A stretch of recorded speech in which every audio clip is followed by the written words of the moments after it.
No, so the motor sits in there pretty good. I've got measurements there on that piece of paper for the radiator go across the front here. I use original VE Commodore or something like that. At least it'll match the motor.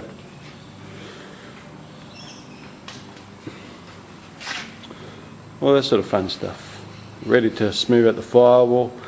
Got a bigger hole there for the brake booster. Filled in the other side here where the old heater box was. Okay, here we are, July 13th, 2009. The LS2's been in here for a while now. And I got a radiator, VZ HSV radiator, so it all matches this motor. What I've been playing around with is my air conditioning pump.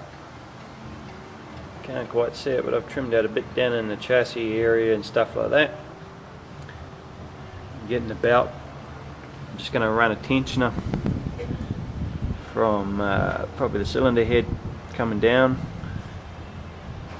a few things like that. Then making the radiator suit the front. Been pretty lucky with this one. It's a little bit of modifications, but really I had to just trim out the front just probably by about 2 inches on either side. So I was trying to keep some of these because I might use the original condenser which I have with this radiator.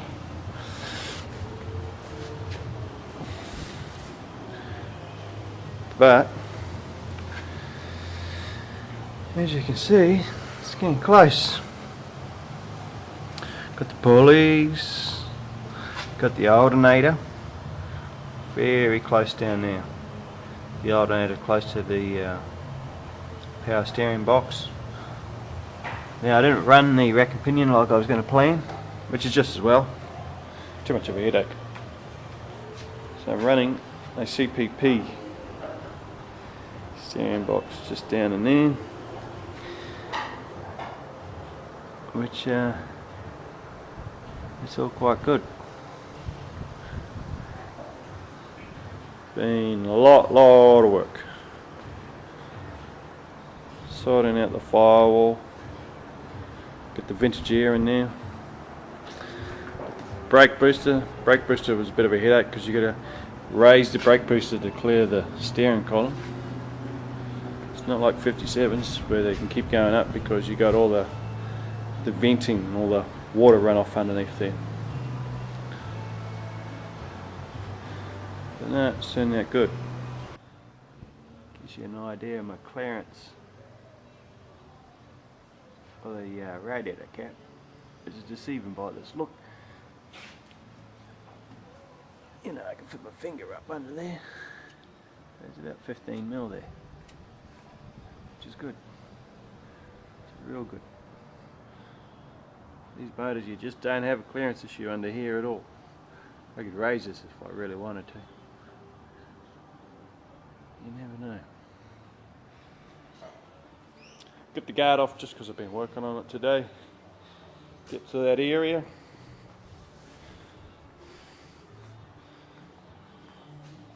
There's Oscar.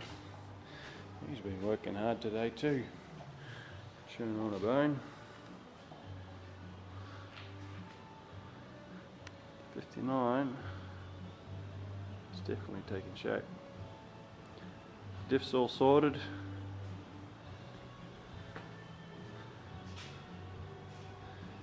Been working on this door. Get my gaps right. How to grind all this door skin. Grind it away just to keep the gaps even. Stuff like that.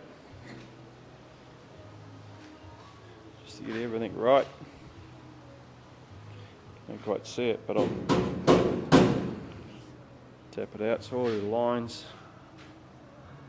How to twist the door. Because this door not being original off this body, so it took a bit of while. I'm seeing if I can close this gap up the top up here, which I don't know because all this gap down here is staying fairly even. I was saying that. No, it's not. Right. Got a tilt column sitting in there. Got my brake pedal modified up in there. It's raised, as you can see. Vintage air just sitting over there. All seems very good. I've got my spare tyre.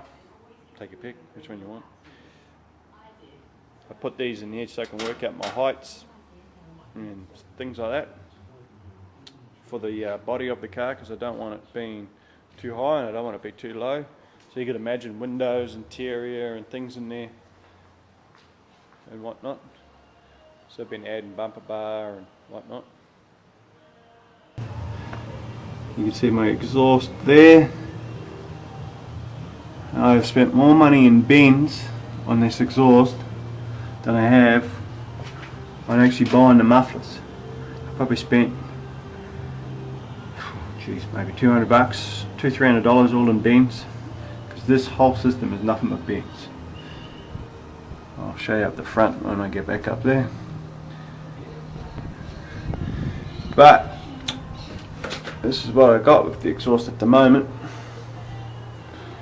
The exhaust comes back around, and so I'm just mocking up here at the moment, which I'm a bit unsure whether I still want to go this way. This area I'm quite happy with, it all bends up so it comes down. Because I'm running such huge tyres, I've got bugger all clearance. Now normally, in between the spring and the wheel, the exhaust goes through there. That's probably why they make these wheel tubs so huge on these cars. But I can't do that. So what I'm looking at, see, now this will probably work, but the only thing I'm worried about is speed hump. If a speed hump come up here, I'm going to hit here first. So what I'm going to do is bend this bend up more and then bring it, step it down. So more bends, which I've actually brought, thank God they're all over. So that's what I'm doing. Just got it all mocked up at the moment. Oscar can't figure out who I'm talking to. Made my fuel tank. It should be about 85 litres. And these white looking things are stainless steel. They're all sitting up there like that.